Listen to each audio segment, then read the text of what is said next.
This is the RiverHawks Sportsnet podcast, talking all things NSU athletics. I'm Shawn Solo. And I'm Captain Morgan. Brought to you by NSU Athletics, Precision Consulting Group, and DJ Shawn Solo Entertainment. The RiverHawks Sportsnet is a Rogue Radio Network production. You can like, follow, share, and enjoy the show.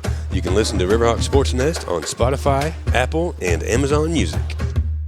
I'm Orry Phillips, the voice of the Northeastern State RiverHawks, and I always listen to DJ Shawn Solo and Captain Morgan on the RiverHawks Sportsnet. Go RiverHawks! Boys, are we ready? I think for My sincere Hang on, I'm going to take a sip. Take a sip. Hey. A toast. Cheers. Hey, Inside the Sportsnet. to a year. To being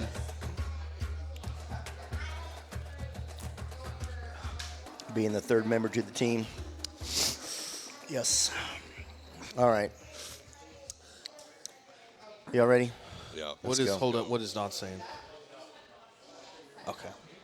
Go ahead. We'll get an update on that. Let's go.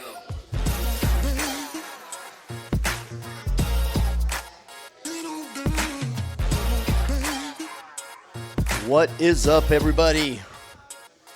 It is Wednesday, May 14th, episode number 416, the final episode of Spring 2025. We've got a special show for you. We're going out with a bang on this one. Of course, we've got the Sports Nest here. I'm Shawn Solo. And I'm Captain Morgan. And we have our third member of the Sports Nest team for Inside NSU Sports. It is the voice of the RiverHawks, Orry Phillips. Appreciate it. So glad that we have the three of us together. It's for me, it's been a hell of a team, but we'll get into that here in a little bit.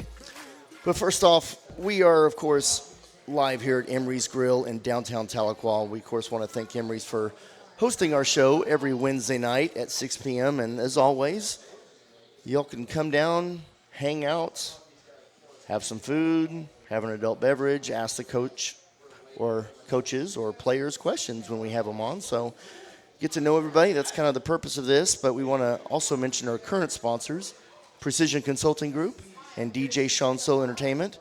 And, of course, the Sportsnet is a Rogue Radio Network production. And you can always watch the Sportsnet episodes on the Rogue Radio Network YouTube channel. So go to Instagram for the links to all the platforms and be sure to like and share. And as Shawn had mentioned, we're very thankful for our sponsors and for John's director, John Sizemore. He's the one that helped get this thing going. So thanks to him. The purpose of our podcast is to talk all things NSU sports. And you want to become a sponsor, just reach out to us, and then you can get in on this. The other thing is, if you're watching on YouTube, to go ahead and give us a like and a share, or a like and a subscribe if you could. And if you want to be part of the sponsor, which we give funds back to NSU Athletics, that's something exciting as well. So we'll jump into that. But so this is our finale of the season. So I don't have any announcements for the next upcoming shows there. We may throw something out there this summer a little bit here and there. But a lot of preparation for what the three of us are going to get ready for the next year in this summer. So, Yeah, especially when summer football starts up, and we'll be on top of that for sure. Yeah, we can get that stuff going. So without further ado, our very special guest and dear friend, Mr. Orry Phillips, the voice of the RiverHawks, is here. So thankful for that. Orry, go ahead and do a little introduction of yourself, sir. And, Yeah, I mean, you guys summed it up pretty well, but if you've watched or listened to an NSU Athletics broadcast, especially in Tahlequah in the last couple years, you probably heard my voice. So I just wrapped up season 3 of calling games at Northeastern State. Year 1 being the voice of football, year 2 being the voice of basketball, and looking forward to making it 3 and 4 respectively for those sports, as well as, again, once we get to next spring, get into season 4 of baseball and softball. A lot of big storylines going on with those programs, and looking to be at the forefront of that and the progression of those programs moving forward. And if you've been listening to the podcast, obviously you've heard Orry. He steps in with us and it gives us some directions. It's the Stanley cameos, just pop up in every episode every once in a while, Pop in there, and that's what this. I'll give you a little sentimental here, but it's kind of what the beauty of the three of us being friends and being inside NSU Sports, Sportsnet, the voice. coming together to do these broadcasts because we've all got the same goal in mind. We want to put a good product out on the field and get these people connected. So you've made us better, and that's why you are a member of the Sportsnet. Just want to let you know that, so we appreciate you. Well, I appreciate it. And, we have really progressed, and John Sizemore also deserves a lot of credit, too. The four of us, we have progressed NSU media in a way that, we've gone to levels we haven't gone before. And, we're getting up there with some of the top crews, I feel like, eventually in the Division II landscape because – who are you going to find across any level of Division II, any team, any conference that's as passionate? Because we don't call the games like we're broadcasters. We're not going on there trying to sound like Joe Buck. We're not trying to go on there sound like a clone of a Joe Buck. We're going on there as fans. We're going on there as people passionate about the teams, emotionally attached, connected. And I think the viewer can sense that. And I know that style maybe not for everybody, but we're in your face. We don't care. It's NSU for life, baby. That's right. Go RiverHawks. That's right. But that's what people, like you said, that's what people want to listen to. They want to hear. You can call it homers and all that kind of stuff, but that's how it goes. Well, we had this experience a little over a week ago in Pitt because, and this is an interesting deal. We were going over there obviously to call the MIAA baseball tournament, and Pittsburgh State they were the hosts, and they didn't have their radio obviously on site to call the game, so they're just going to take our radio call on Lakes Country. Big shout out, by the way, to the official radio partner of NSU Athletics, Lakes Country 102.1. They're going to take that call, though, and put it on the network. And I think one of the guys over there with Pitt State was kind of trying to subliminally tell me, hey, don't homer it up. He was saying, do you like doing the network? Because with the network, right, you got to be more down the middle. I'm like, what do you mean by that? I told him, this is still NSU radio, baby. Yeah. This is how it is. This is – you know what you're getting, and you know what you're getting is when we strike out one of their guys, I'm going to say, see you later. When they strike out one of our guys, no sell. I appreciate good baseball, obviously, but, I'll make us sound like $1 million and not our fault that they didn't bring somebody in. Yeah, not like, at all. Hey, you're not tapping into us. Well, Sorry. and the other deal is they told us that at, like, the last second. So the implication I got when I was talking to them was, so you're going to tell us within an hour of the game starting that we're going to be on the network, and I got to tone down how I call a game. I got to tell William, hey, tone down how you call the game. Nah, no, not happening. I don't care if it's Pittsburgh State's MIAA network channel. You're getting NSU radio, and you bring us in. And I think we had a tremendous call. I think that it was much more exciting calling it the way we do it than just trying to, go down the middle. Because people can tell where bias is. They can tell where the underlying favoritism is. I'd rather just be out in the open and just say, hey, look at the shirt, look at the logo, look at the colors. This isn't navy blue. This isn't Washburn Ichabod's. This is NSU, baby. That's right. And that was, a fun experience. Obviously, a tale of two games, but it was fun to be up there and to see all that. But, yeah. We can point out the obvious here. What you mean by that, and for those unindoctrinated, it was showering from the moment me and Shawn got to Pittsburgh. We were about a half hour ahead of car number 2, William, Don, Randy, big shout out to those guys. It was showering the moment we got there. But it never went into like a storm level. It wasn't an intense shower. Right. We get into the 5th inning. We're leading. It's 4-3. We're at the plate. We got 2 runners in scoring position. Yep. We got Austin Albright, one of our most experienced bats at the plate. All of a sudden, these arms come up, the hands go up. We're not playing anymore. Because all of a sudden, the intensity of the showers was too much. And it was just, everybody was kind of mind-boggled by it. Yeah. And then they come up and tell us we're not playing again for another hour and 45 minutes. Yeah, I was out at 45, but it had been raining like that for at least 15, 20 minutes. And what happened is we went next door. I step outside for a second, get something out of my car. It's not even raining. Yeah. We could have been playing, and as soon as we actually got back to playing, it was raining just as bad as it was when we stopped. So The elephant in the room there is obviously the fact that we didn't need to pause for almost 2 hours. No. And what happened when we did, 2 pitches. It's not an excuse for the team. It's not an excuse for the team. They came out, though, flat. But mentally, it does make a difference. Obviously, you saw us completely just fall flat. And the Ichabods came out gun swinging. But they also changed their pitcher after that.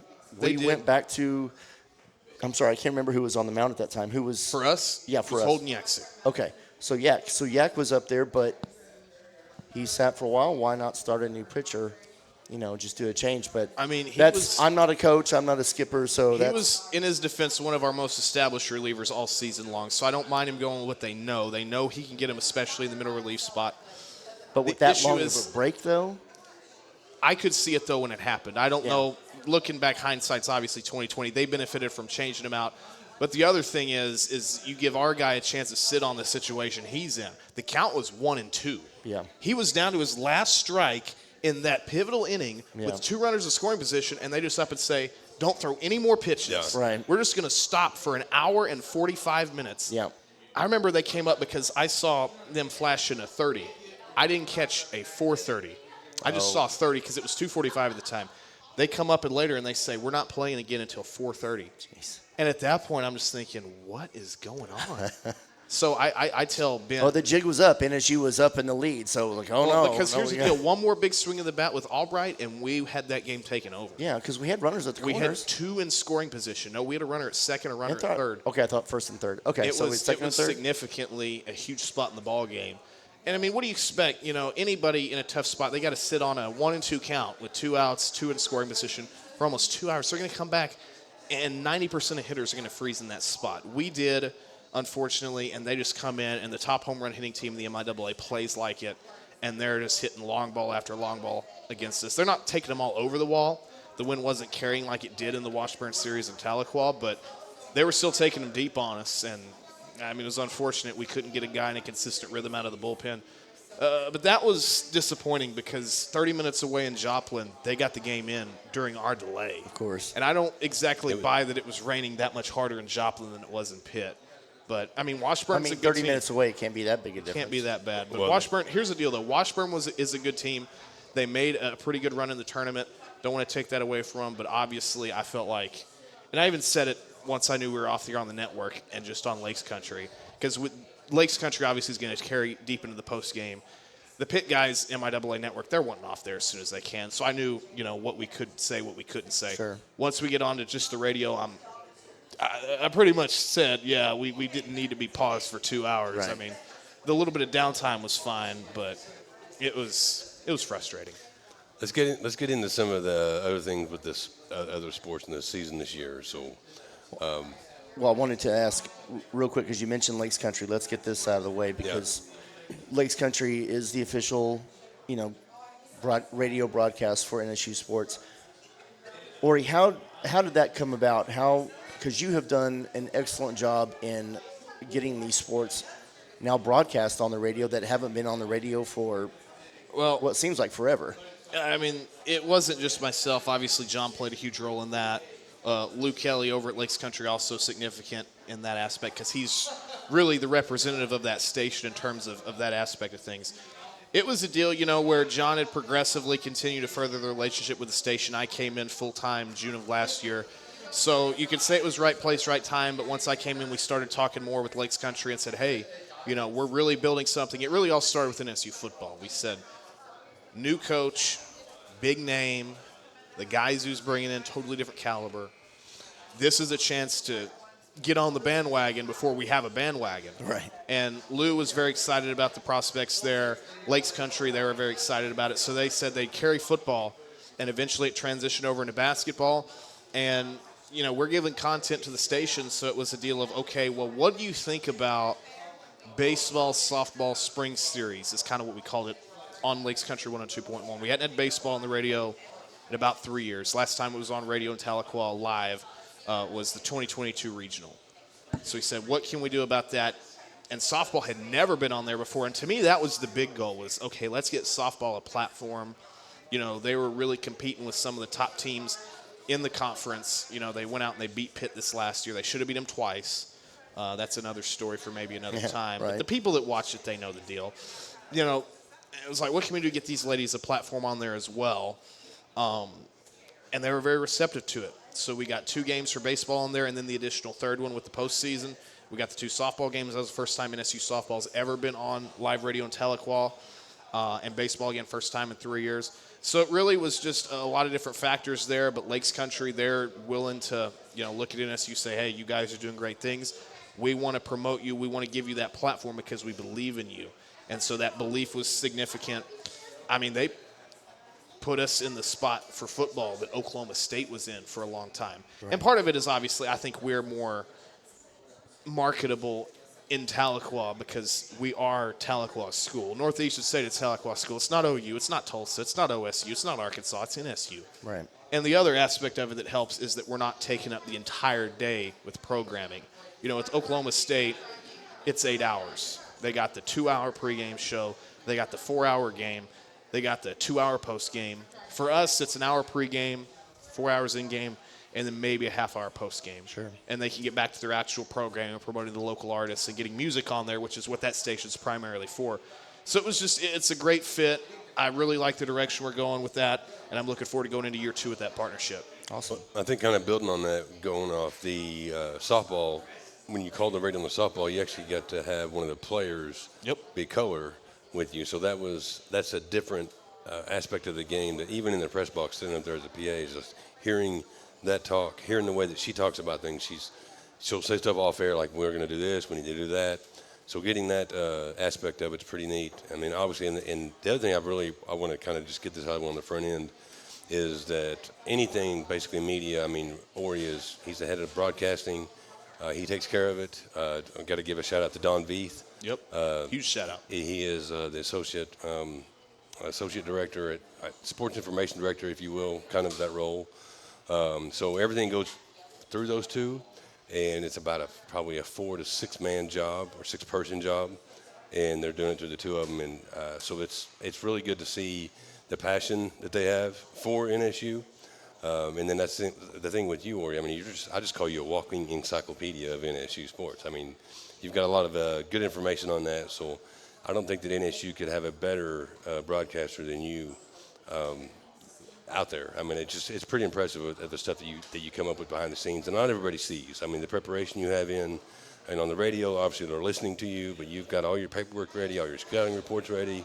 So it's definitely something I want people to make sure they understand. It's not just getting behind the voice, plug it in the mic and start talking. No. I mean, there's hours and hours and hours in preparation for that one game that may be an hour and a half long or 2 hours long, or 2 to 4 hours long. But there's a lot of dedication that goes in that on the front end. So I want to make sure that everybody kind of knows that and can appreciate that, because it's given me a different appreciation for what goes on down there. So thanks, Orry. I do appreciate that. So that's a good follow-up here. So what actually inspired you to get into the world of sports broadcasting? Oh, Lordy. Well, it's an interesting story because it goes back to my senior year of high school. I played football. That was kind of the one sport I narrowed it down to. Once that wrapped up, I had 1 semester to go before graduating. And I went to high school in Farmington, Arkansas, which a great place. Reese Shirey, one of our own for women's basketball, was at Farmington. Played for the great Coach Johnson, who's now on at Arkansas. And a big congrats to him on that promotion and sorts. But, was at Farmington. They've got a great basketball program there, both the boys and girls. And student-run broadcasting is a huge aspect there. At least it was when I was there. Well, there was a time where their color commentator, he had to step aside to go to a dermatology appointment. I kid you not. So the buddy of mine was alternating play-by-play, and he was going to do it that night. We were going to go do a game in Berryville, Arkansas, and he was kind of panicked. He was telling me, so-and-so's got to do his appointment. Can you fill in for him tonight? I was like, nah, don't really want to, because I was introvert, still am, off camera. I'm not the biggest people person, so I figured, okay, that's going to translate to on camera. I'm just going to be standoffish. I'm going to sound like crap, and people aren't going to like it. And they have a pretty good-sized platform, because Farmington, especially girls basketball, is huge. They're a legitimate state contender every year. So we're going to have, in front of an audience of hundreds of people, which for high school level is huge, I'm going to sound like garbage, and I'm just going to tank the whole thing. So I was like, nah, I'm good. So he asked around the rest of, people he know, people in his circle. They all told him no, too, because they were just afraid of being on camera. They didn't want to talk. They were afraid of just saying something bad. He eventually comes back to me and is like, well, I've been told that if we can't get a second person on this broadcast, we're not doing the game tonight. And it was in Berryville. Berryville had a very good team. It was a big game that people wanted to see. And so I said, okay, for you, I'll do it. It was a friend of mine. If it wasn't a friend of mine, I wouldn't have done it. We're still very good friends this day. I go hang out with him in Fort Smith all the time. He's a guy that tremendous in what he does in terms of broadcasting, and he's done very well for himself also in streaming. But for that night, I was like, okay, I'll do it for you. So I do it. I show up. I don't put in an extreme amount of effort. I mainly just try to be funny, kind of the comic relief. Because I'm just like, I don't know anything about what I'm doing, so I'm just going to come in and try to be goofy and funny, and hopefully people will like it. Well, I come back the next day to the class I was in, and everybody's telling me how great it was. I was thinking, you really like that? And I've even gone back and watched it because the broadcast is still available on YouTube to watch. And I went back and I was like, you actually like that? We'll put that in the link below. Yeah. No, we're good. They don't need to see that. But so eventually they said, yeah, they all thought it was great. So they asked me to start doing it regularly. We went to a 3-person booth. I was just the color guy at the time, but it was fun. We had to go to the state tournament. This was before Farmington was like really, really good. Like they've reached the point now where they're winning state title after state title. Conveniently, it was the year after I graduated. But the year I did graduate, we were still in the tournament. I believe we made Final 8. So it was a lot of fun. We got to travel with the team and had a good time. And so I went to John Brown University for my undergrad, and they needed a broadcaster to do color. So I was thinking, okay, well, this is another fun thing to do for me, and who knows what it could develop into. So I did that. Eventually, I got to do some play-by-play for women's basketball, do play-by-play for volleyball. And once I graduated at John Brown, NSU was looking for somebody to do baseball, softball. So it's just all falling into place. I get into contact with somebody by the name of Don Veith, say, okay, I can be your baseball and softball play-by-play. We do it, and eventually evolves into a GA ship. That evolves into doing basketball play-by-play. The GA ship evolves into full-time, and all of a sudden, Here you are. 2019, I didn't know a freaking thing about broadcasting. I didn't know how to sound. I didn't know anything about anything related to any of this. I could look at that board, and it'd be like I'm looking at a rocket ship from NASA. And now, 6 years later, I'm all of a sudden calling Division II football. It's a crazy thing because a lot of things had to fall into place, chiefly this kid's dermatology appointment. If he doesn't take a dermatology appointment, I'm in This may never happen. totally different business, totally different environment, because at the time I was studying to get into marketing or something like that, which, Lord have mercy, I'm glad that didn't happen, but yeah. I don't see that one happening He's not going at to go all. door-to-door sale, that's for sure. It's just the direction everything fell into. So I got to give a lot of credit to the folks over at Farmington. They let me in. They actually liked how I sounded. I went back and looked the other day at one of the old broadcasts I did, and oh lordy, I hope I never have to listen to it again. But I got to show it to you guys off air maybe. But a lot of things fell into place. You could say right place, right time, but that's half of the battle in broadcasting is being right place, right time. Right. Well, you never know what path is going to, find your way. I mean, that's exactly with William and I. We had no idea that the podcast was going to turn into something, and then, 2 steps later, here we are, teamed up with you. Yeah. William's on the PA at football and basketball, and then we turn around and baseball as well, softball, and then now he's doing color at home or being on the broadcast on the road and whatnot, and then it's just you never know what's going to happen to you. So and the thing I take pride in is also the fact that I didn't need a huge machine behind me to do it, because you keep up with where a lot of the broadcasting guys are going. They all go to only a handful of different schools. They go to Syracuse, they go to Arizona State.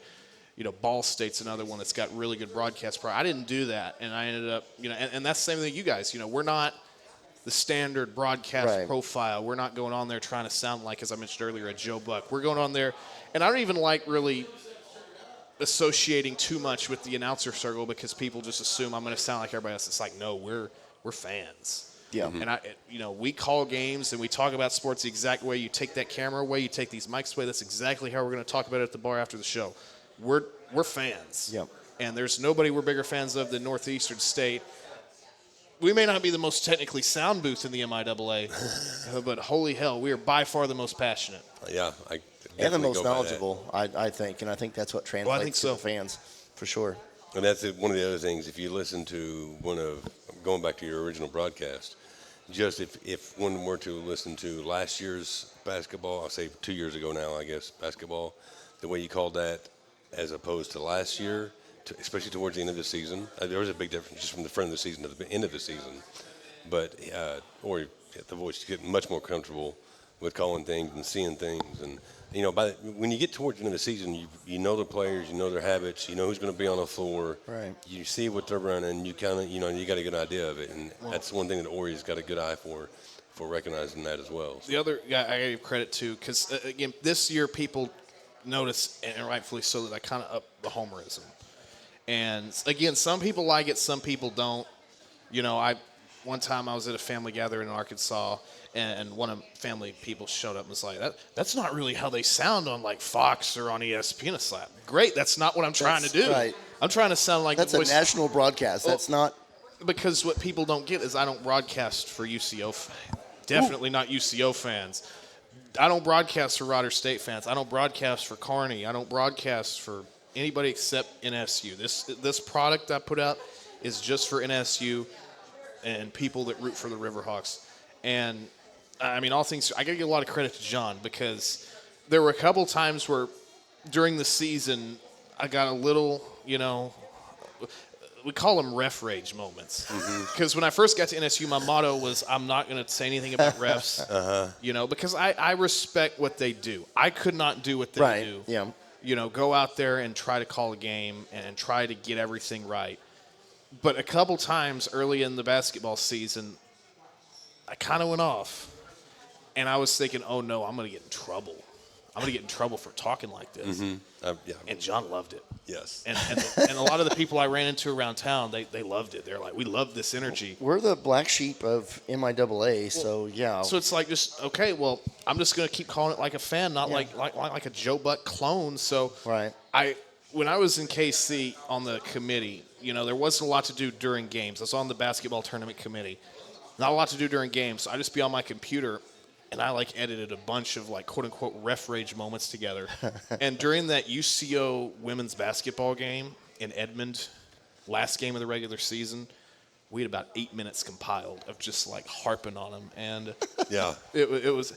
And in fairness, was not a good day for that crew. Right. Not a good day at all. But it was just hilarious to go back and listen, because in the moment you're like, this is really serious. But then you go back and you're like, this is awesome.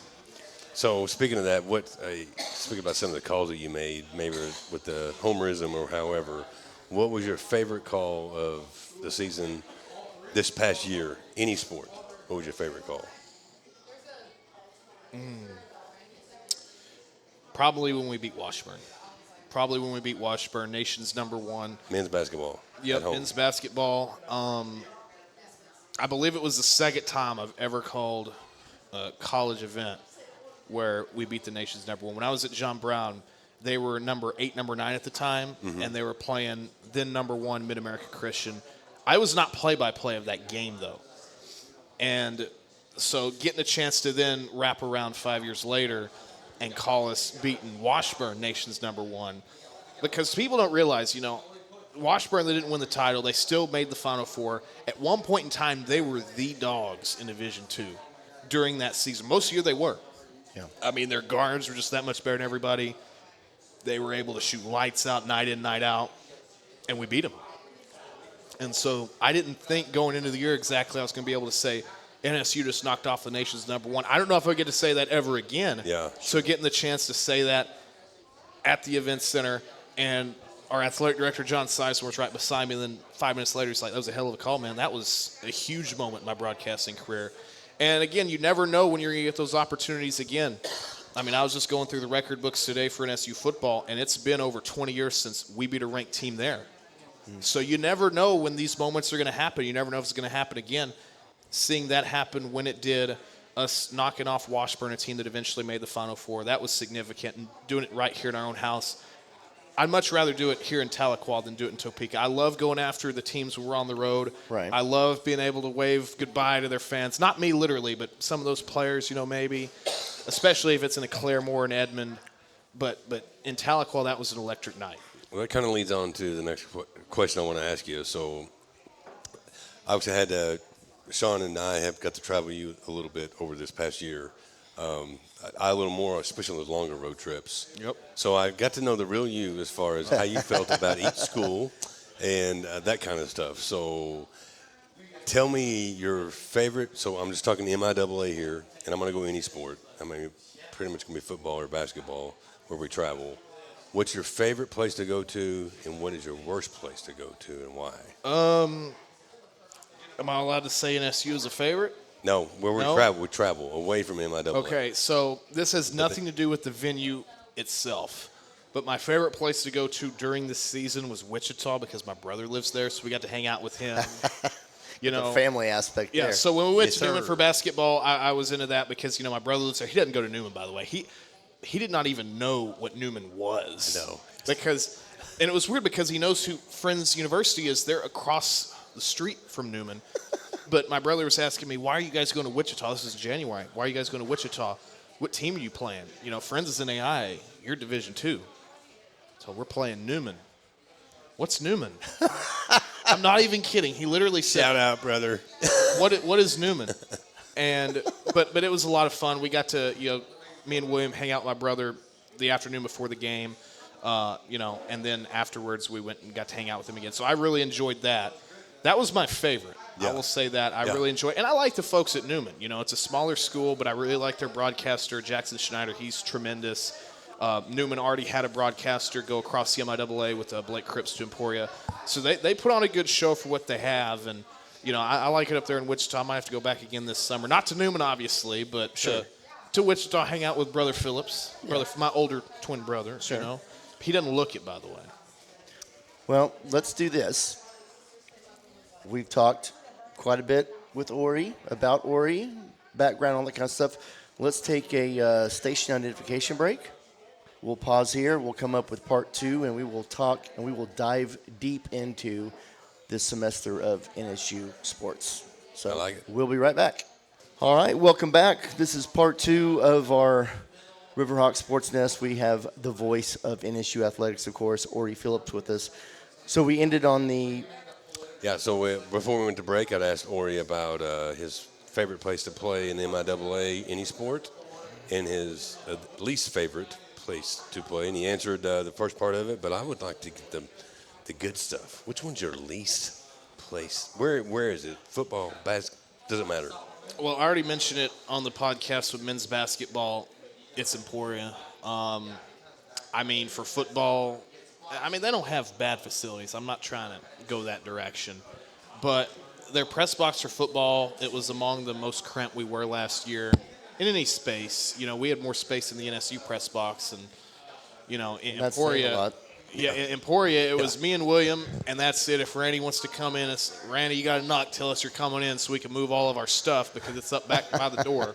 And basketball venue's not much better. It's an old place. I was shocked they host state games there because I was thinking, good Lord, this has got to be one of those places. state high where- school games? Really? Yes, they hold tournament games there. And I was thinking, that's got to be one of those places that's barely hanging on hosting the Hornets, But, we get there for basketball, and they sit us up in their quote-unquote press row. And it's 3 different rows, but it's all, again, cramped in like sardines. You're, again, having to tell people that you're getting up so they can all get out of the row so you can move.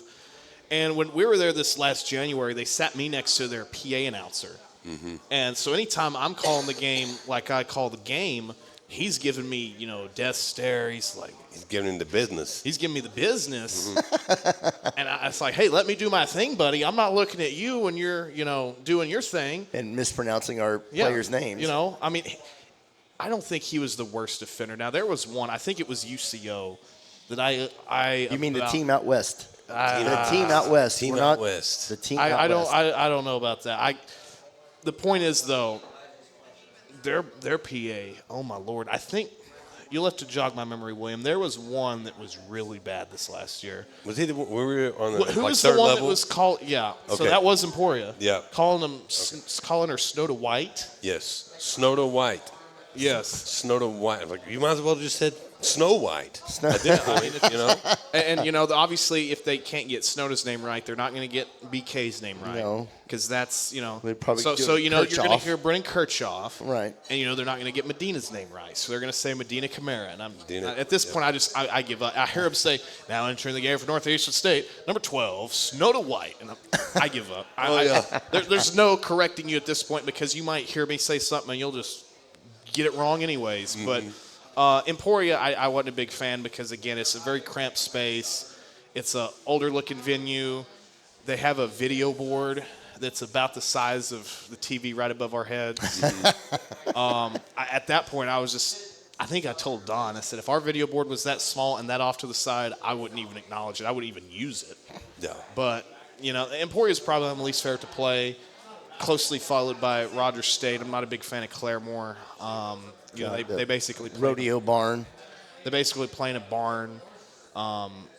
We did have a little bit of fun with their sellout crowd for women's basketball, Yes. where, you couldn't buy tickets a week in advance of our basketball doubleheader in Claremore because they said it was, again, sold out. Right. We get there, and there may have been 200 people at the women's game. It was insane. And so, I was thinking, okay, let's be fair. Maybe the men's game, they're all going to file in to watch their beloved Hillcats take on our RiverHawks. Nope. Maybe 100 more came in. Yeah, I was with you guys on that one. And again, if there were 300 people at that game, half of them were us. Half of them were green shirts. And we would have had a majority of the crowd if we could have bought tickets a week out from that game. Yeah. But, that wasn't the case. They play in a barn. I'm not a big fan of Rogers. I got hit in the back with a toy one time. Like, the first time I ever called a game at Rogers State, it was in December. It was around Christmas time. They're doing a toy drive. Great cause. I'm not making fun of them for that. But somebody thought it'd be like a great idea to just plunk me in the back with a toy. So, like, I'm doing They're trying to distract you. Like, they do, like, because Trying to get in your head, man. well, what they're doing is they're like doing a toy toss at halftime, and they toss it onto the court. It goes to charity. I don't know. I'm doing my first pitcher for baseball. I don't know, man. Somebody. I'm doing a halftime breakdown, and I feel something hit my back, and it's just like this soft little plush toy. And at first, I was pissed. I was thinking, this would look great back at the humble abode. But then I'm like, it's for charity. I'm just going to. I'm not a big fan of Rogers. Honestly, no place is quite like, for basketball, the NSU Event Center. It's not homerism when I say that is my favorite place to call a game in the MIAA. That is my favorite place. Now, there are other places that I'm cool with. I like Fort Hays. They had a very good crowd on hand when we went over there. Is it because of Hayes, or is it because of Hayes in the sense that that's the only thing you can do out there? That's a different question. That's a different story. But I enjoyed calling game out there. Again, I mentioned Artie Newman. I enjoyed Wichita. But Lord have mercy, if I weren't getting paid to go call games, travel to Emporia, travel to Claremore, travel to Edmond, if I were doing this job for free, those games would be left off the travel list. Remember that, Don Veith, when you listen to this. Hey, real quick, I want to ask. There's the place so doing the PA like at home, that's kind of, I'm new at it, and I didn't hear a lot of how other people PA'd until this last season. So when we went to the Gorilla's house, whenever they played our basketball starting lineup, they played crickets. Yeah. And I didn't know we could do that. Oh, you can kind of. But now it's so after that we started after we had that game, we brought in DJ Shawn Solo as in the event center to make it better. Have a DJ on staff basically right there blaring through. Doing all the music, doing all the hype and everything. Mm-hmm. So we got to play. We started playing songs for other teams when they come in. I was playing Benny Hill. Yeah, Benny Hill. Yeah, and yes. So I know that when we go to other places, these other venues, it is intimidating for our players. I know it is because I talked to a few of them about it. So I want to make sure that the opposing players have the same thing when they come to the event center, because as you just stated, Orry, we are one of the. We do have the best arena. I mean, not to be a homer about it, but it really is one of the best arenas. It's a combination of the experience we can offer plus how old our facility is, which is just north of a decade. Yeah. Whereas you got some places, they got a good experience, but they're decades old. Right. I mean, it's good, but I thought we did a great job with that. The game day experience really elevated itself, and big part because of you guys this last season. I was a big fan of it, obviously, and that's what it's all about. When we were at Pitt, we were obviously annoyed when they were doing the crickets, and their mascot was like right beside our radio and just was clapping into our headphones almost. And I mean, that was annoying. But as soon as we got in the car driving back, we were like, yeah, they're pretty cool about that. And you'd expect it. It's Pittsburgh State, so they're obviously going to go all out. Now, our men's basketball team went all out. especially towards the end of that game and pulling out the stops that were needed. They weren't really clapping so much after that. Yeah. But that was, we talked about favorite calls earlier. Washburn is certainly number one, but Sure. Phipps steals the basketball. That's Oh, number yeah. two. That's number two. For sure. Easily. Could say that for sure. Because the funny part, and then we can move on after this, but after that, me and William, post-game meal, we go to Chatter's, which is a pretty good spot in Pittsburgh. A lot of people came in after that game. We still got our NSU gear on. We got a couple of looks. I bet. Hey, I'm sorry, man. I wasn't the one that threw the inbounds pass to your big man at the last seconds of the game. You know? I'm just calling it how I see it. I just say what I see. Yeah. Paint the picture. Well, let's transition to the other part of the show that we wanted to kind of cover, since this is the last episode of this spring season, is to dive into our NSU sports for the spring. Now, we've got our men's and women's coaches here. We've got Coach Ferg here. We've got Braxton, and we've got Jacob for the men's assistant coach. So they're in the house. So we got to show them some love, because those are our favorite people, and they always follow us and come to the show. So We're groupies on each end. Yeah. We follow each other. right, we're groupies in their gym. They come in here. So, but let's dive into how this second half of the season, and let's start with the women's team. The basketball. Basketball, yeah. Let's do basketball. Hold on. Sorry about that. Their season, up and down. The second half, they were struggling to end the season, with losing, getting streaks left and right. What did you see from them, from our players? Because we had, that was the big talk when we had Coach Ferg on, was I've got all these freshmen. I've only got, so many seniors, and he's forced to play these freshmen that they've never seen action before, obviously in Division II levels, yet alone MIAA. So where do you see how they progressed in that second half of the season, now going into the fall, and how they might advance? Well, the biggest gut punch I thought to that season was within the first 90 seconds. So me and William were on the road. We obviously couldn't go to Claremore to call their opening weekend of action over there, taking on a couple of those teams from the GAC. We were on the road to Mississippi College for football, and we were just keeping up with their opener. And we mentioned Reese Shirey earlier. She gets a season-ending injury within 2 minutes of that game. And she's a very special player. She would have been one of our top players this last year. Losing her was significant. Now, I thought Alex Hill filled in quite well in the backcourt. Courtney Lee was good as expected in the front court. But we were missing that star offensive playmaker, somebody that could really set up the offense the way I think Shirey could and is going to be able to once she comes back. Deanna really progressed, I thought, quite nicely. She was a very good forward for us down the stretch. But obviously, you mentioned it, a lot of freshmen playing together. The dynamic was interesting because it was either your first year here or your last year here. Yeah. There was not really an in-between. So that dynamic, again, it's going to be growing pains there, especially when those key moments in games, you're relying on a lot of young players, a lot of young talent to step forward in those big moments. I still thought we played good enough to be an MIAA tournament team, obviously. 3 letters kind of got in our way there. But also a loss in the last week of the regular season to Rogers didn't help matters either. We make the tournament if we don't lose to Rogers State that last week in Claremore. Yeah, I thought we had that one going. Yeah, that was tough, but still, that was a talented team that we saw flashes of brilliance from. There were some low ends of that too. As I mentioned, we were streaky. We had some good sides of that, some not so good sides. I think going into this next year, we have some big losses. I think we're going to miss BK's hustle. Yes. We're going to miss Emily Weathers' hustle. We're going to miss an Alex Hill, who I think was a good stabilizing presence in the backcourt. And Courtney Lee, has been NSU women's basketball for the last she's the poster however child. many years. Yes. Yeah.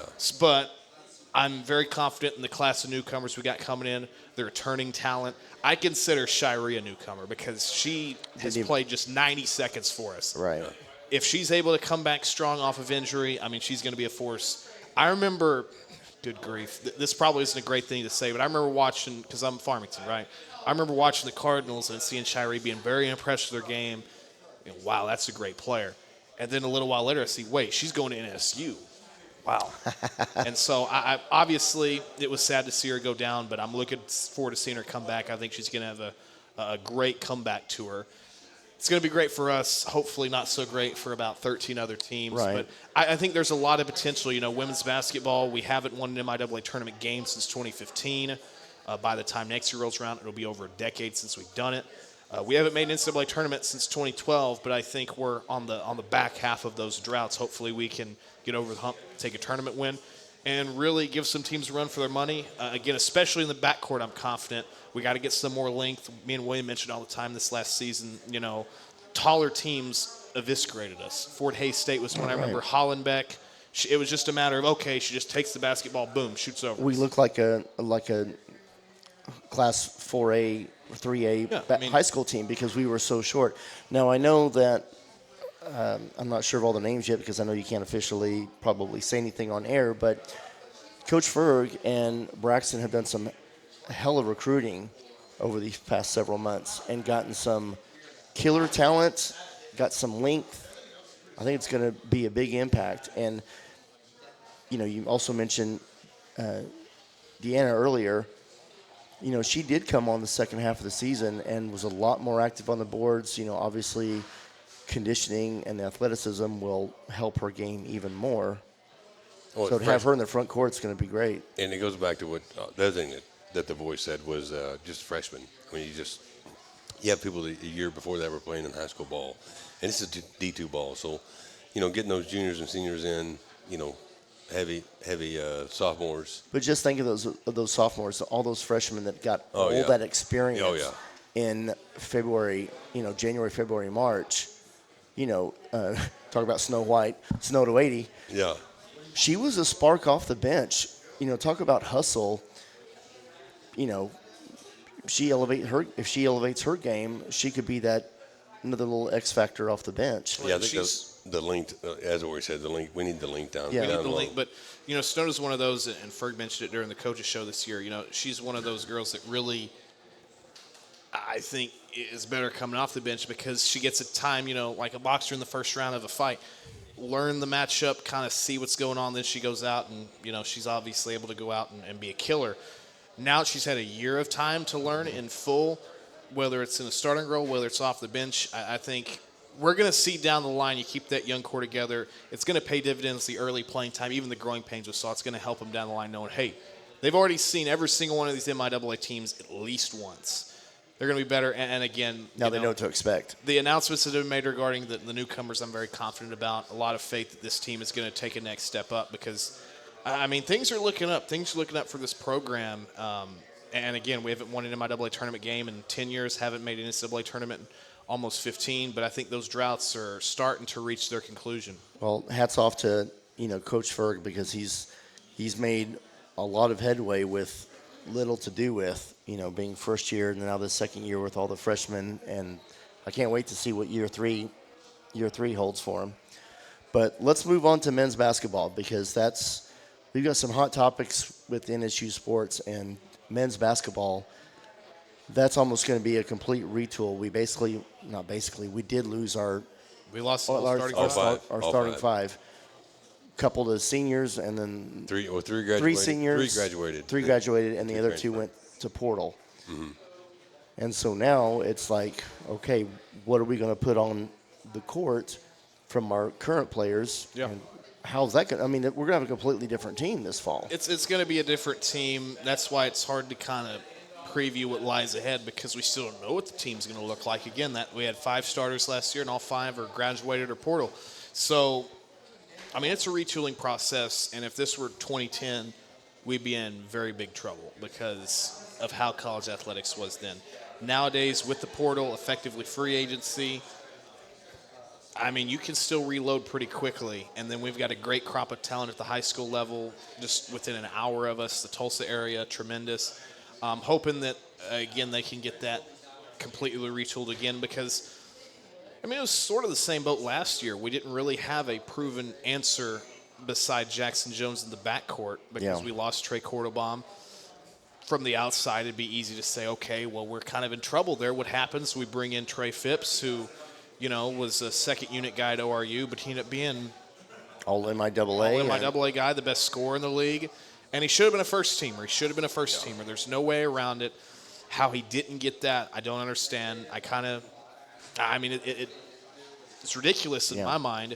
Well, I'm gonna switch gears here real quick then. So considering that, what you just said, you don't understand why he didn't get in there on the first team. I mean, I understand the mindset of why he didn't. Okay, so explain that. What was the mindset of why he didn't? That's what I want to know. The all MIAA picks across any sport favor the top 4 or 5 teams.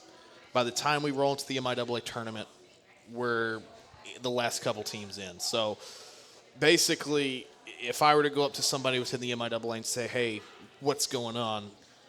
You looked at the numbers, you saw it. I didn't go up to anybody about it because I knew what I would get, and it was the team did not finish top half of the league. So I don't like that mindset because it's like saying, okay, the last starter for the Lakers is more worthy of MVP conversation than the top guy for like the Suns. Right. The Suns didn't make the playoffs, but the Lakers did, so that automatically means this guy's better than this guy. That's ridiculous. Mm-hmm. And it makes, in my mind, it goes a long way in just making the whole thing look silly because you see that and you're going, we know this guy's better. We don't just know he's better, we know he's one of the best, but we're going to bump him down because this team won more games. It's a team sport. They won more games, but just because they did, this guy automatically gets up, even though his numbers are vastly inferior. Trey was an all-MIAA first teamer in my mind. I mean, we had Hawksby's, and he was one of the darlings, male athlete of the year, newcomer of the year. He should have been up there, but going back to what I was saying earlier, I mean, he's a testament to how quickly you can build up a team because outside of Jackson, we didn't have a proven guy in the backcourt, but we get Trey, and all of a sudden, he's a chief reason why we made the MIAA tournament. Agreed. And we had good defense with Bryson Jones. Bryson Smith. Good on the ball defender. Made a difference on definitely that Washburn game too. He was active all over the place on the court, but you lose him, and so it's. And that's going to be a big key because even with him, we did struggle at times down the stretch defending the guards in the league. That was a struggle during the MIAA tournament game against Central Missouri. Well, it was a size issue, too. Yeah, one of their guys just went off against us. So, but again, though, I mean, you can retool in one off season. I'm not going to say easily, but it can be done. Mm-hmm. Because of the portal, because you can get these juniors or sophomores or whatever to commit over. So it's going to be a completely new team. What's going to happen is once October rolls around, we're going to get picked 11th, 12th, 13th in the MIAA preseason polls because they don't know what they're going to see. Right. And then it's on us to either display it or prove them right. Prove them wrong, yeah. Well, okay, so let's move on to the hottest topic these past 2 weeks is NSU men's baseball and NSU women's softball. If you've been on social media, if you've seen the release, obviously Coach Sonny G from men's baseball resigned. Coach Rachel Rohde of women's softball, she also resigned. Not going to lie, kind of saw it coming, but the way the past 2 years of those two sports for NSU has struggled so much, I feel like this puts us back the way we were 2 years ago. But what is your take with, let's just start with Coach G, because, Coach G's he's got the pedigree, he's got the resume with Auburn and OU and all this kind of stuff with World Series, baseball and national championships. What is it that you saw from your standpoint? Because I know what I saw on the field and watching, but he only spent 1 year at East Central. Mm-hmm. He comes here 2 years. He inherits a team. He adds a few more players. This year, too, he's added more of his players. But we still had a Jekyll and Hyde season. You couldn't put anything consistent. Is that – what do you think happened there? Do you think it's do you think it's Coach G? Do you think it's the players? Is it a combination? With any team, win or lose, it comes down to, in my mind, two things, and that's culture and development. Now, culture is not my story to tell because I'm not in the locker room. I don't care what perspective you have, coach, parent, outsider such as myself. Unless you're a player, you don't truly know what the culture is like. So I won't speak for the players in that regard. Development, I can go off of what I saw. You can go off what you saw. You can go off what you saw. Speaking specifically for baseball, the struggles and the bad habits of February, what were they? Inconsistent pitching, especially out of the bullpen. Bad decision-making at the plate. We had some bad strikeouts, bad base running, bad decision-making there. Then you transition to the MIAA tournament game in Pittsburgh taking on Washburn. What were the things that cost us there? And people can talk about the rain delay. I know I mentioned it, but that's not an excuse. That's not an excuse because one team came out hot, one team came out not. Right. What were the issues in that game? Bad strikeouts, not so great decisions inside the batter's box, not so great decisions running the bases, and once we got past our starter Isaac Sizemore, we couldn't find consistency out of the bullpen. That is something that kind of speaks volumes in my mind. Yeah, Isaac he started well in that game. He had a good enough start for us to win. Yes, for sure. He went deeper than typically some of what you see on the diamond because we get pitchers pulled left and right. But he started well. But, yeah, once we get to that middle side, that's been the biggest Achilles heel. I feel like I'm watching my old Texas Rangers of the 90s. It's like we don't have pitching. It's so inconsistent. You don't know what you're going to get. You may have big bats. You may have good hitters like the Gage Williams or Colton Ayers. But if you can't get pitching, again. And the big storyline coming out of it, and I mentioned it on the air, was, they used 3 of the 4 guys I would have used. They used one of their top stars in Isaac Sizemore. Sure. They used their, in my mind, 2 best relievers in Trey Havens and Holden Yaksick. Yeah. However, but the one guy that did not get used, which I thought was a significant omission, a guy who had just received Freshman of the MIAA year. Pitcher of the Week, Right. Regional Hitter or Pitcher of the Week, a guy who, in my mind, should have been an All-MIAA selection.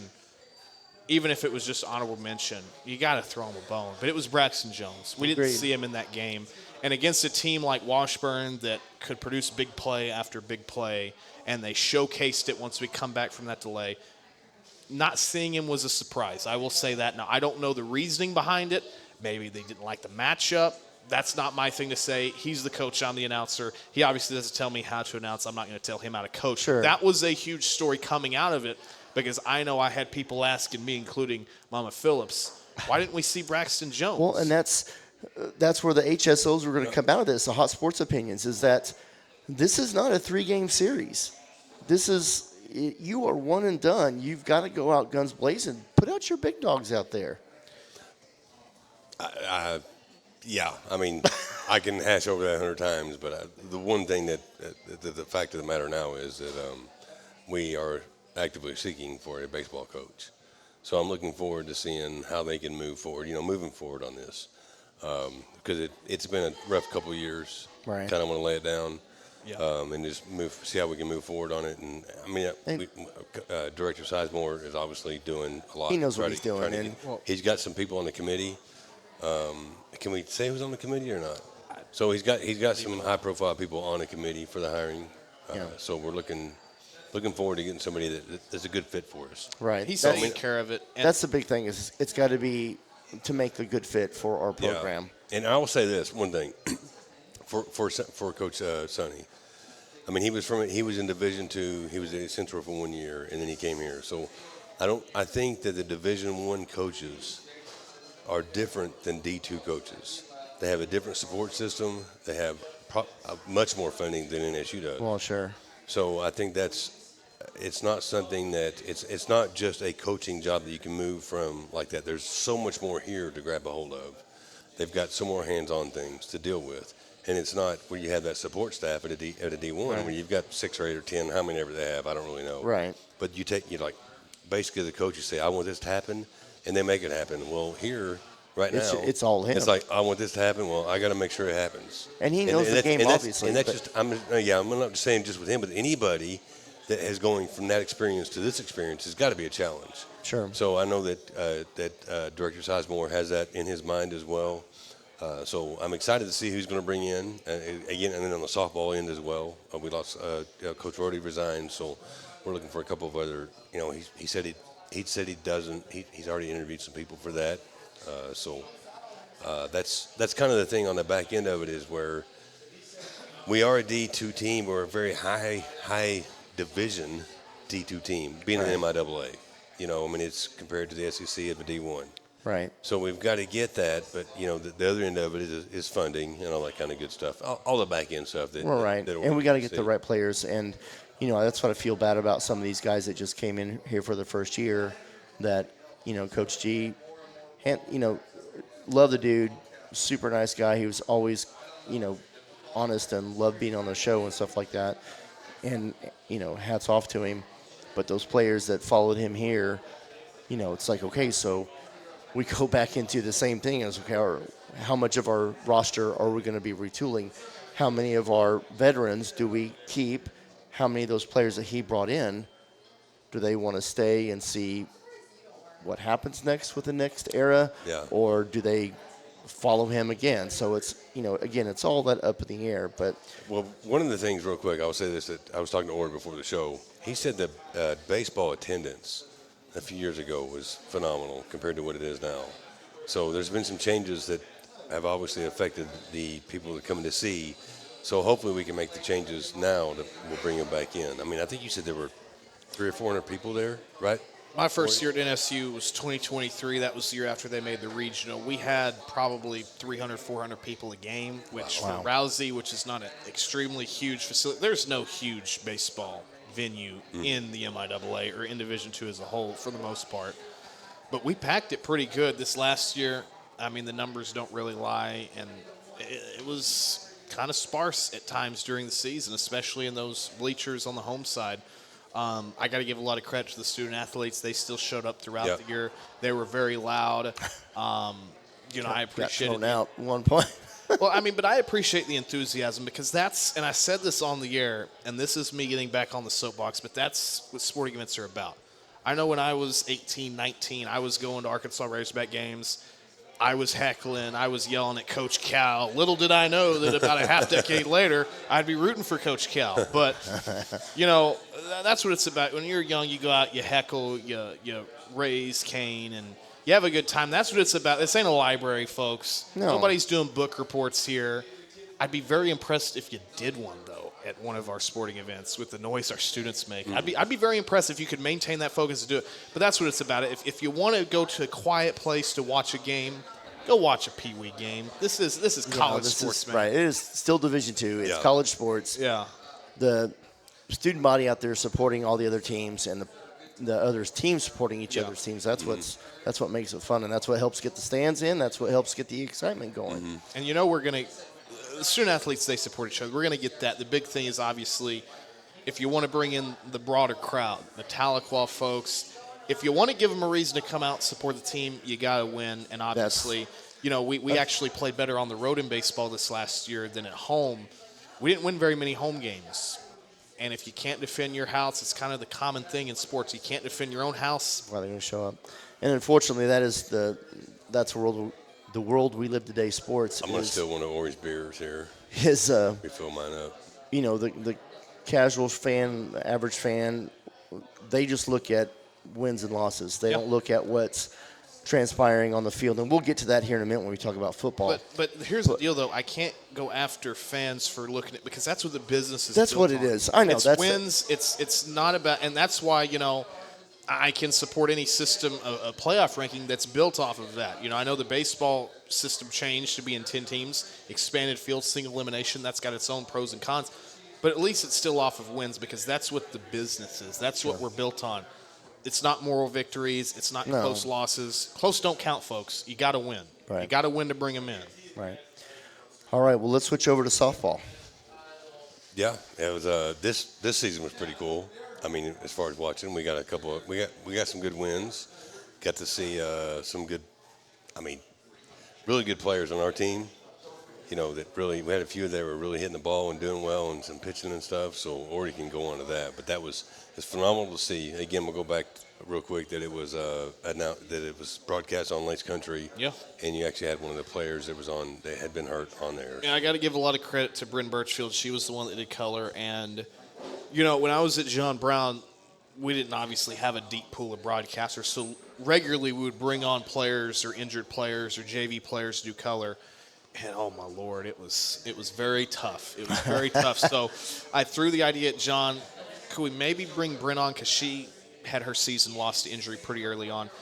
He said yes, but even then I was still a little hesitant. Do we really want to do this? Bryn came up there, and she was a pro. She knew what she was talking about, and it was great to get that perspective. So I got to give her a lot of credit. And, yeah, softball, we had some great individual performers. We had some all-MIAA performers. As a whole, obviously, we got to still do some retooling because you look at the top teams, and I hate to say it, you couldn't strap me down and pay me to watch their highlight reels unless it was for an NSU broadcast for research purposes. But UCO, Rogers State, UCO's in a super. Rogers went to a regional. What are they? Stacked at just about every position. We had some great individual performers, no doubt, and talent across the roster, but we got to get to that point where we can hang all across the order, and pitching has got to obviously get to that level too, because certainly we had some good performers this year, but statistically and obviously with the product you saw inside the circle, there were still teams that were doing it better than us. So it's about whoever comes in being able to retool. And again, with the portal era, you can do it as quickly as ever. Not as easy as ever because the competition is as fierce as it can be. But if we can get somebody that can really pitch the program, can understand what the DNA of NSU is, and be able to promote it to the top talents, Right.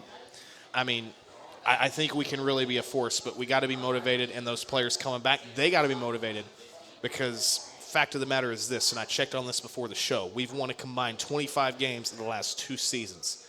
That is our lowest across a 2-season span, including COVID, which was shortened in 2020, including COVID, fewest wins in a 2-season span in over 20 years. The people coming back have got to be motivated. They got to say, I'm tired of seeing UCO dominate.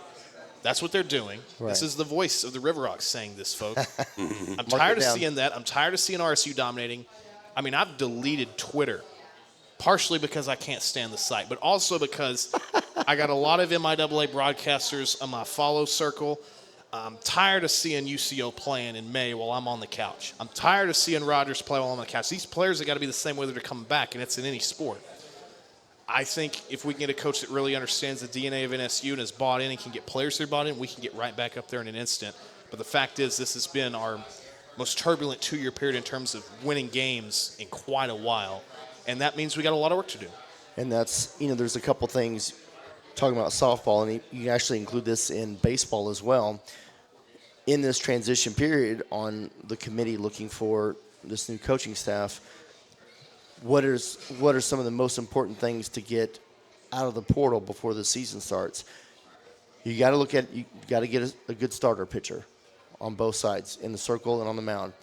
You got to get somebody in the infield and somebody that can crank the ball. I think those 3 positions, if you get somebody that's a dominant force or can help elevate that team and help us get us more than 20 wins in 2 years.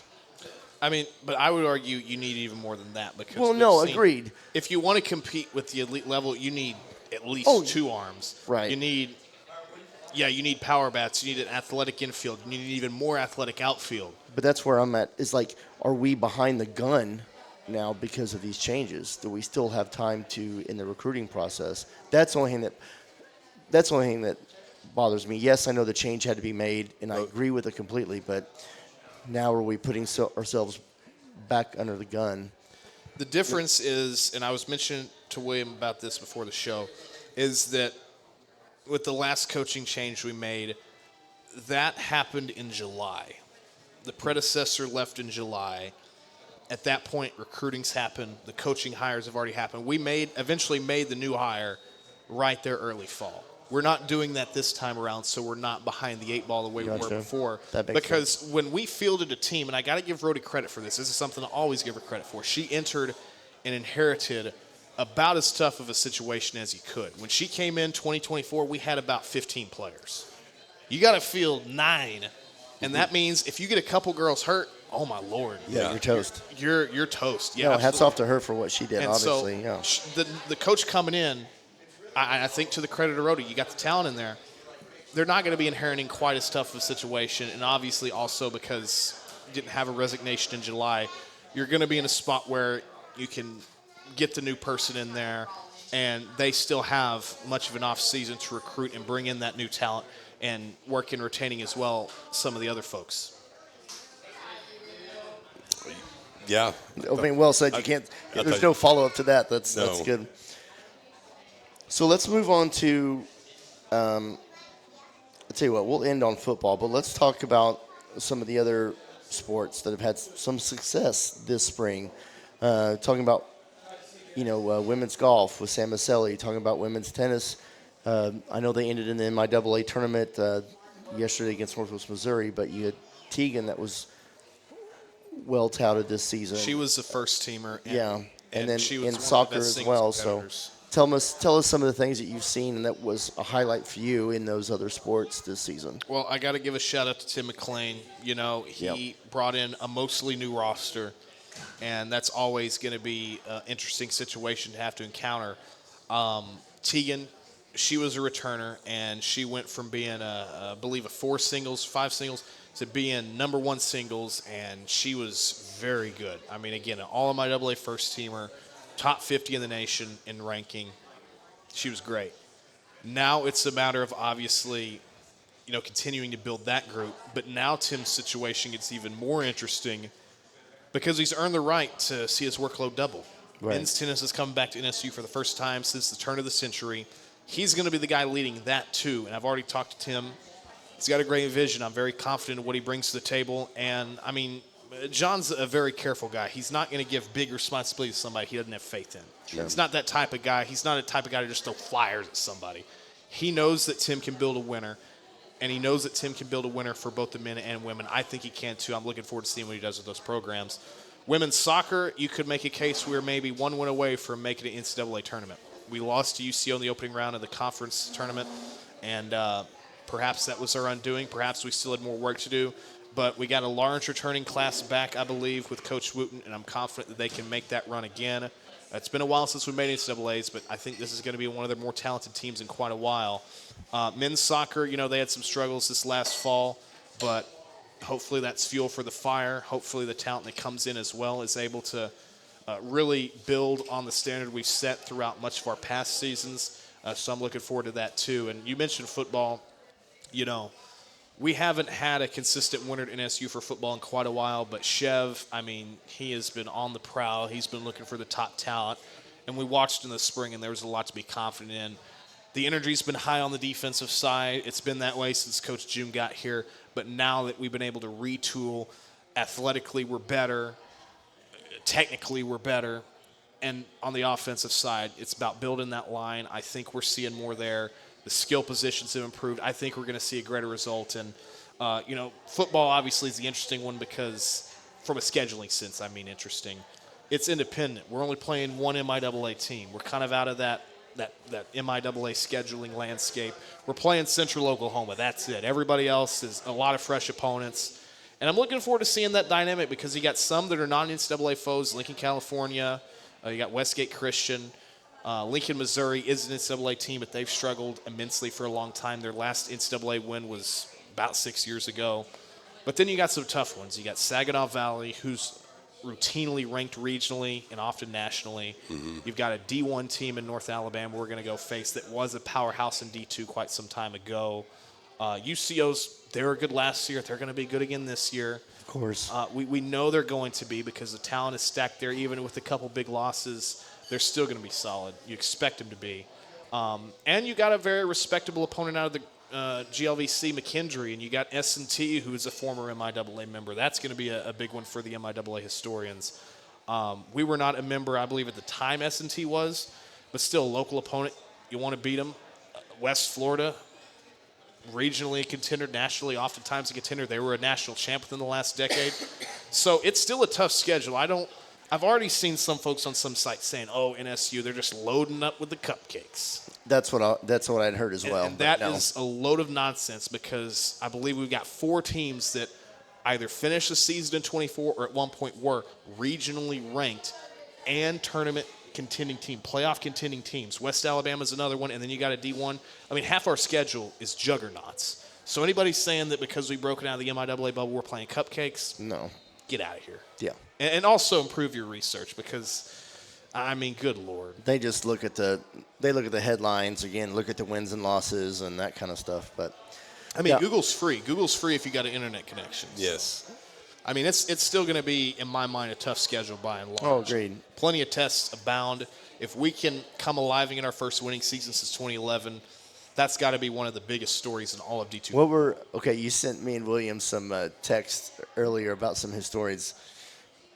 Shall I go over a couple of those? If you'd like, now, a little bit of backstory. You know, Don Veith and I, we have made a concerted effort to run through the record books as we do every offseason for football. One of my things I was looking at was results against ranked teams in the top 25 and then in the top 20 because for a while it was just top 20 in Division II. Obviously, that record is not particularly impressive. We have not won a ranked game since 2002. That was the last year of the Tom Eckert era. What was the song that was number 1 at the time? It was a Nelly song. It was. I was going to skip ahead, but yeah, that was the number 1 song at the time was Dilemma by Nelly featuring Kelly Rowland. 2 weeks later, it would be overtaken by Lose Yourself by Eminem, of course. 8 Mile. Yeah. Angels were playing the Giants in the World Series, and this is where I wanted to get to. Coach Shev's Atlanta Falcons would play and beat the New Orleans Saints the next day thanks to a last-second field goal by Jay Feely. Falcons were in their first season with Michael Vick as a full-time starter, while the Saints had Vick's cousin, Aaron Brooks. I completely forgot about Aaron Brooks. Since then, Tarleton has moved up to D1 and snagged our star forward from men's basketball. We won't talk about that. And NSU has lost 56 straight to ranked opponents. And that is the big number, 56. And the thing is we will have 2 a ranked chance opponents, in that streak. We will have a chance to end that streak because I'm pretty sure one of those teams across the schedule will be ranked this year. Last year, we were a few minutes away from ending it, lost to UCO. This year, we will have an opportunity to redeem ourselves. We're going to get them this year, I swear. But this is the other note that you'd given. This is freaking great. Okay, NSU's last appearance in the AFCA Top 25 was September 19th, 2000, ranked 7th. Top song at the time was Music by Madonna. That weekend, Coach Shev caught a 15-yard touchdown pass from Tim Couch against the Raiders, their only trip to the end zone in a 36-10 loss. Cheverini only caught 2 more touchdown passes in the NFL, and it was the last touchdown reception as a Brown. Yep. And Orry was just 57 days old. July 24th, 2000. I mean, the thing is, though, we were ranked 7th in that poll. What happened in 2000 is they did what they do sometimes in Division II. They think they're being ahead of the curve, cutting edge, and they try to experiment a little bit. What happened that year is they dumped the top 25, and they went to a regionalized poll. And they just – it only made it through 2000. By the time 01 rolled around, it was back to, top 25. But technically, our last appearance in the AFCA top 25 poll, a top national poll, Sure. we were ranked 7th. So that is something out there that's interesting. Again, that was Tom Eckert era. We were just a year removed from being a national semifinalist. But that is, again, all true. I mean, the weekend after that poll came out, Chev caught his last touchdown pass with the team that drafted him, Cleveland Browns, with probably not a quarterback that's really well-renowned in Cleveland history. I still see him on a lot of not-so-great lists relating to the NFL draft in Tim Couch. But still, though, I mean, he had to be good to make it to the dance. So. Yeah, if you get in there, you got something. All right, Captain. That has been a lot of inside NSU sports. Yeah, it has been. We could go on for hours. Yeah, well, we could. We've already gone on for, close to an hour and a half? Yeah, Yes. Almost hour and 20. Now's the fun stuff. So now, let's go here. Let's do this. Let's take another break for segment 3. Oh, I thought we were going to wrap it up. No, you want to do another segment? Let's take this break, and then we're going to do Walk the Plank, and we'll do the Shawn Solo trilogy. Okay, so we'll end it with that. Yep. So we'll be right back. All right, we are back for segment 3. So We got a lot of NSU sports talking there, Lord. so that was a lot of fun. But now, let's have some of our own Sportsnet fun. So, as always, if you've been a listener to the show, you know we have the Shawn Solo Trilogy and the Walk the Plank with Captain Morgan. So, obviously, the voice gets to partake in it because I don't think when we had him on long time ago, I don't think he ever got to do this. So No. So here we go. The Shawn Solo Trilogy. You get 3 questions. This Yep. is just no right or wrong answers, just to get to know you a little bit better, or some fun facts. So question 1, favorite sports movie? Oh, Lordy. I'm going to be honest. I haven't watched many sports movies. I didn't even know what Major League was until a couple months ago. Whoa. Even after I did that last year, What? when I did that Major League quote last year. Oh, yeah, last- live yeah, on the yeah, PA, yeah. just a bit outside. See, I didn't catch it. Classic Captain. I remember one movie I watched years ago when it first came out was Draft Day. And it was nowhere close to Yeah, being on it's the Oscar Kevin Costner. list. I've never seen that one. That's got a. It's all right. It's all right. I It was couldn't- nowhere close to being an Oscar darling. It was. I thought it was pretty good. Remember the Titans, I thought was pretty solid. That's I'm a kinda classic, generic. yeah. I'll say Remember the Titans because I think it was neck and neck on how much I like watching it, but Remember was way better of a movie than Draft Day. Draft Day was not a great movie. It was, I tried to watch that about a month or so ago, and I couldn't buy into it because it was. It's fun if you get into like the Draft Day lure, like I do sometimes. But they try to make it. it's- They try to make it too real, like how things were really happening. Some generic, It was- players. It was not. But it was a very cliched movie. Oh, Because very. I'm not going to get into spoilers, but it was basically the whole, yeah. Just you know what I'm talking about if you watch it. If you'll you like see the it. Draft Day lure, it's worth a watch. But if you want to watch a good movie, There's others. yeah, there's others out there. All right. Question 2. You got to have a music question here. So, what is on your Spotify or Apple Music most played artist or song? Oh Lord. I mean, I'll listen to most different genres. Like when we had the road trip up to Pittsburgh, we were jamming out to some Yeah, 90s we and had 2000s I'm- R&B. I'm one of those that's got the Sirius XM loaded up. We were playing some of that 90s, 2000s. They got some good stuff. There was some on good that station, bangers there too. for We sure. were jamming. We had some, Lauryn Hill on there. That was really good.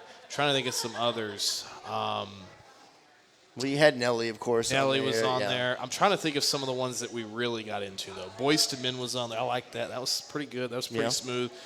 I like that stuff. That's something that can get you kind of the head bobbing a little bit. It's not something that gets you ready to, kill people and play a basketball game. But, for Just get you in a good mood, that's all. for that on the other end of the spectrum, you can't go wrong with some of the go-tos on the rock metal side of things.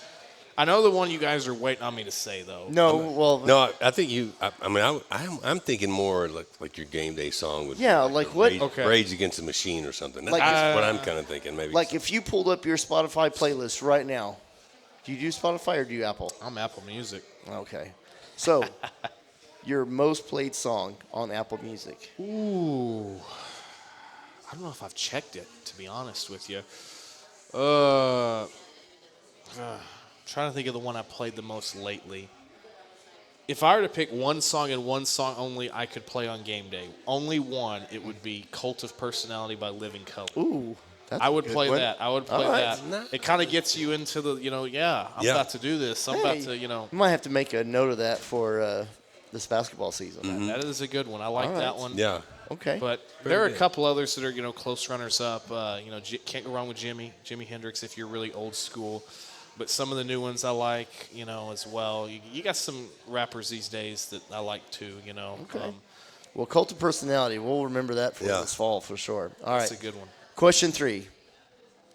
What is your beverage of choice following a broadcast?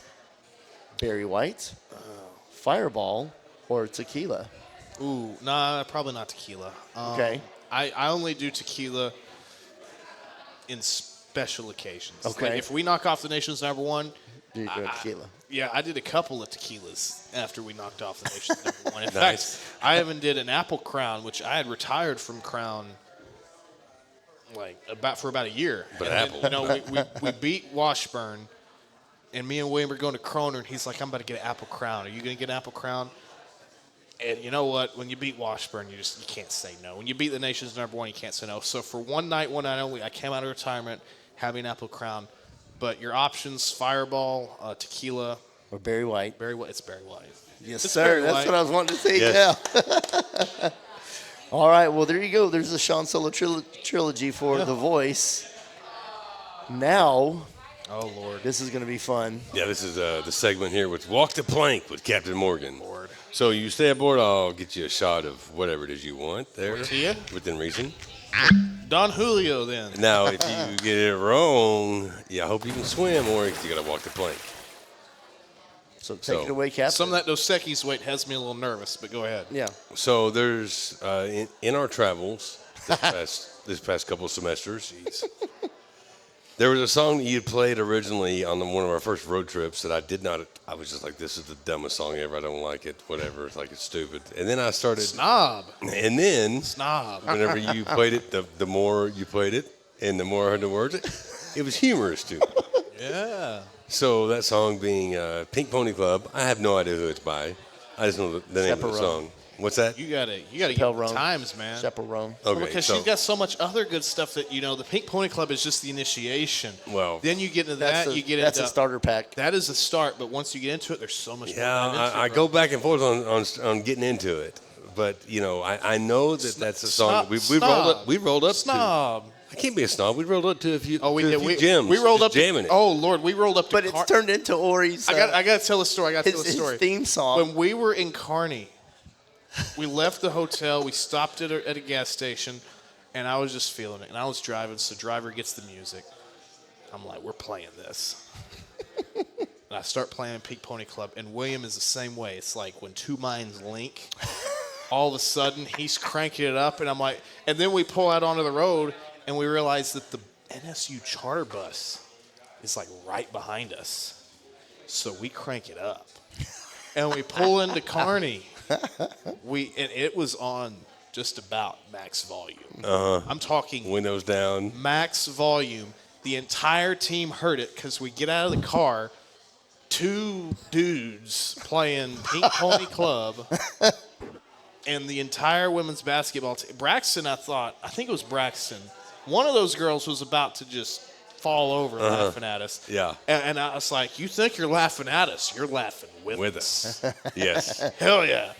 Go ahead. All What's right. what's the question? So here you go. Let's go to the questions. So the question is, since you know the song so well, you know the first chorus in Pink Pony Club? When it hits the first chorus, do the intro, first chorus. Think back, 'cause I know you know this. What is the next lines coming out of the first chorus? After they do the, I'm going to keep on dancing.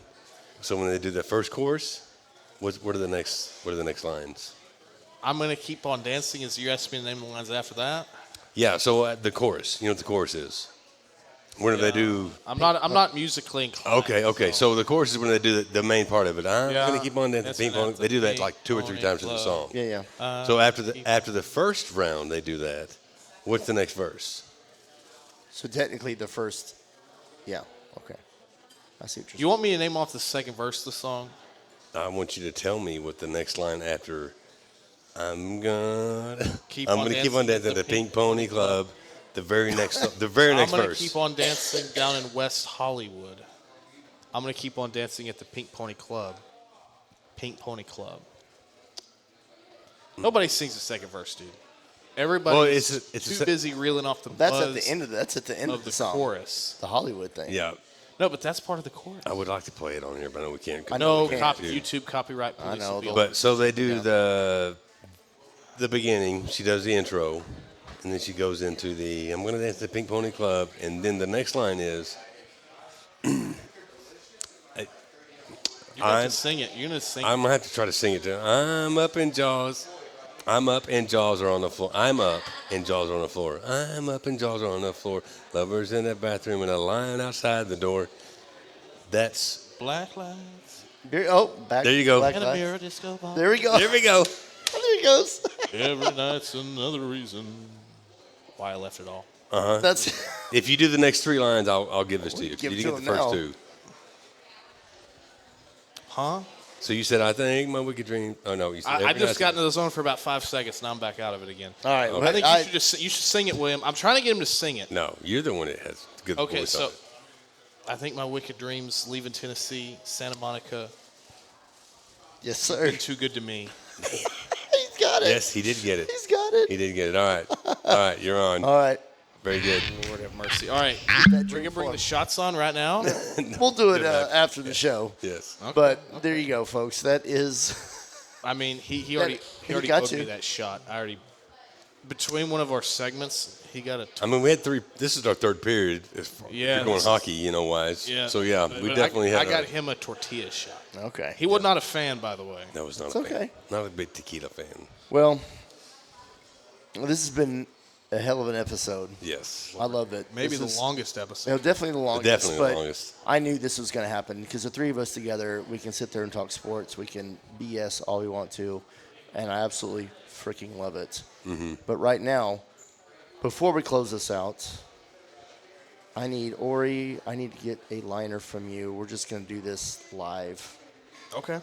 So here you go. I got it. Oh, he's got there. So I just got to read this. just got to read it. Well, you know that when you bring the voice on, I need the a voice. the voice don't follow the script. You okay? Well, there's So what. I'm That's gonna- there's your suggestive. So you My just go with it. suggested- All right. All right, go for it. What's up, all my green and white NSUites? I'm Orry Phillips, the voice of the Northeastern State RiverHawks, and I always listen to DJ Shawn Solo and Captain William Morgan on the RiverHawks Sportsnet. Go RiverHawks! Yes, sir. Nailed it. Yes, sir. Love it. Love it. Orry, appreciate you, brother. You're Yeah. a good guy. Absolutely. Orry, thanks for being on the show. We Thanks for greatly what you do for appreciate it, sir. NSU. Thanks, for all you do. You do Yeah. some fantastic work, and thank you again for letting us be part of your world, and you're part of our world. So we got a hell of a team. So that is it for the 2025 spring season. You'll see us around the summertime when we get summer football going with Coach Chev and all that, and then we'll kick off fall ball and whatever else come August or September. Our Or next- definitely August, so for sure. I did the numbers. I did 109 broadcasts this last year. Number 1, late August, University Center, Michigan. Me and the captain, but then before then, season 2, Darren Cheverini show. I'm looking forward to it. Oh, Yeah. hell yeah, let's go. It's going to be good. All right, folks, thanks for listening. This is RiverHawks Sportsnet. I'm Shawn Solo. And I'm Captain Morgan. We are out. Bye-bye.